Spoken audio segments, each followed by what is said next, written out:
Welcome to the Basics of Canning class. This is a virtual video that you guys will watch to be able to learn about what you're going to need to can.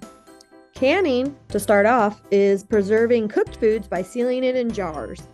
When you can, you want to make sure that you start off with sound, disease-free foods to get a good quality canned products. You want to look for freshness and the greatness of your produce.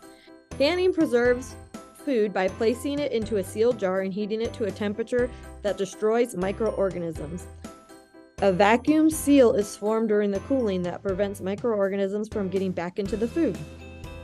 Home canned foods can be kept for up to a year when a tested recipe is used and appropriate for the processing to take place. Nothing magical happens in a canner. You need to make sure you remember that. And we go back to the wholesomeness of your produce. What you put in your cans will come out the same way, but it will just be processed. When you are canning, you're going to heat your food to a temperature that kills bacteria, parasites, or other inactive spores. So there are two types of canning: a boiling water canning, and that is where the canner will get to the temperature of boiling water, which is 212 degrees. And then you also have pressure canning, and that will be where the pressure will allow water to increase to 240 degrees. What determines what method is used? It depends on the temperature that it needs to get to, and also the acidity of the food that you are canning. So high acid foods are usually processed through the boiling water canning process, and that would be usually when you're doing jams and jellies or pickling.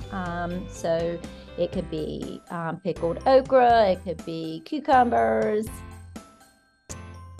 When you are working though with a low acid food, which are usually most of your vegetables, such as string beans or potatoes, your meats or poultry, seafood, or mixed foods such as soups, those are going to need to be processed using the pressure canning method, and so the temperature will get even higher. And oftentimes acidity is added to those products. So if you're interested in learning more about these different canning processes, be sure to sign up on our webpage to participate in our pickling class, pressure canning class, and jams and jellies.